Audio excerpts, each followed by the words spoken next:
અમરેલી જિલ્લાના જાફરાબાદમાં તારીખ 31/3/2025ના રોજ સમસ્ત મુસ્લિમ સમાજ દ્વારા ઈદની નમાઝ અદા કરવામાં આવી હતી। જાફરાબાદ સમસ્ત મુસ્લિમ સમાજ દ્વારા તુર્કી મસ્જિદ, નગીના મસ્જિદ, રજા મસ્જિદ,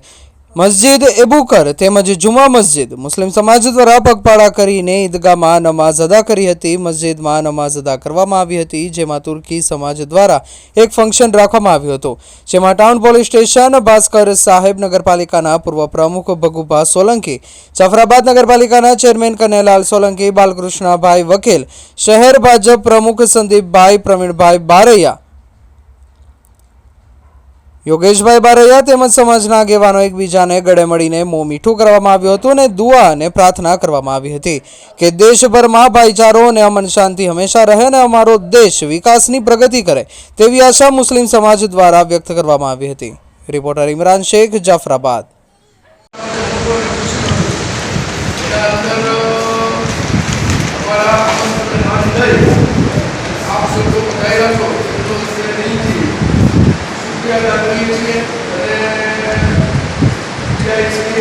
भास्कर साहेब हमारा अग्रणी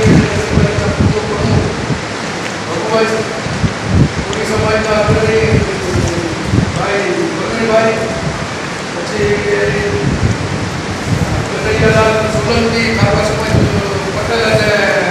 નગરપાલિકાના ચેરમેન, ભારતીય જનતા પાર્ટીના પ્રમુખ શ્રી અમારા સંદીપભાઈ, સુરેશભાઈ, સદસ્ય શ્રી અમારે જીલાભાઈ તેમજ અમારા મનીષા પોલીસ સ્ટાફ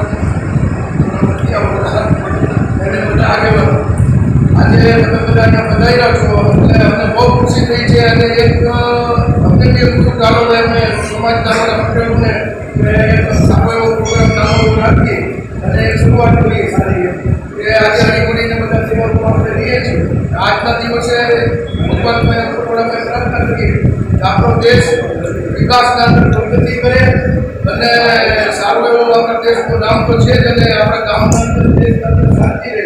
બધા હળીમળીને ભાઈચારાથી આખા દેશમાં આજે પ્રાર્થના કરીએ કે શાંતિની પૃથ્વીનું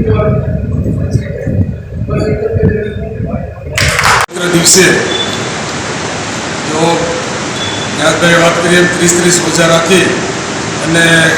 આજે આ પવિત્ર દિવસ ઉજવવાનો હોય ઈદનો, ત્યારે ખરેખર આપણે જાફરાબાદ એવું ગામ છે કે કોઈ પણ તહેવાર હોય, હિન્દુના હોય, મુસ્લિમના હોય કે કોઈ પણ તહેવારો હોય, આ તહેવારો શાંતિથી જ ઉજવાય છે અને એક મોટો જાફરાબાદને એક વેલ એવી છે કે બીજી જગ્યાઓ જોવા ઓછું મળે છે કે મુસ્લિમ સમાજના તહેવારો હોય તો હિન્દુ સમાજના આગેવાનો જાય, હિન્દુ સમાજના તહેવાર હોય તો મુસ્લિમ સમાજના આગેવાનો, પણ આ જાફરાબાદમાં એક પરંપરાગત એવી એક સાથે રહીને એક પરંપરા જેવી થઈ ગઈ છે કે કોઈને એવું નથી લાગતું કે અમે હિન્દુ છે કે મુસલમાન છે। એક બાજુ આપણે ધંધાની રીતે પણ બધા આપણે સંકળાયેલા છે, રાત દિવસ આપણે એકી સાથે ધંધો કરવાનો, એકી સાથે આપણે સાથે રહેવાનું, સવારે ઉઠીને એકબીજાના મોઢા જોવાના, તો આ ખરેખર આવા તહેવારો આવે ત્યારે જે આપણે હળીએ મળીએ એનાથી આવતી પેઢીને જો અત્યારે આપણે આગેવાનો, આપણે પટેલો કે પ્રમુખો આપણે મળશું તો આપણે આવતી પેઢીને નાના બાળકો, નાના જે યુવાનો છે એમ થશે કે ભાઈ આગળના આપણા બાપ દાદા હતા કે આપણા વડીલો હતા એ પણ બધા સાથે મળીને જ રહેતા, તો આપણે પણ ખરેખર બધાએ સાથે મળીને રહેવું છે અને એના હિસાબે ગામની અંદર શાંતિ નો વિકેટ ન થાય, અશાંતિ ઉદ્ભવે નહીં કોઈ દિવસ, એટલે આવી શક્તિ બધાને આપે અને ફરી તમે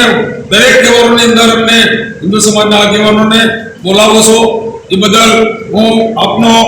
અમારા હિન્દુ સમાજ વતી કે આગેવાનો વતી ખૂબ ખૂબ આભાર વ્યક્ત કરું છું।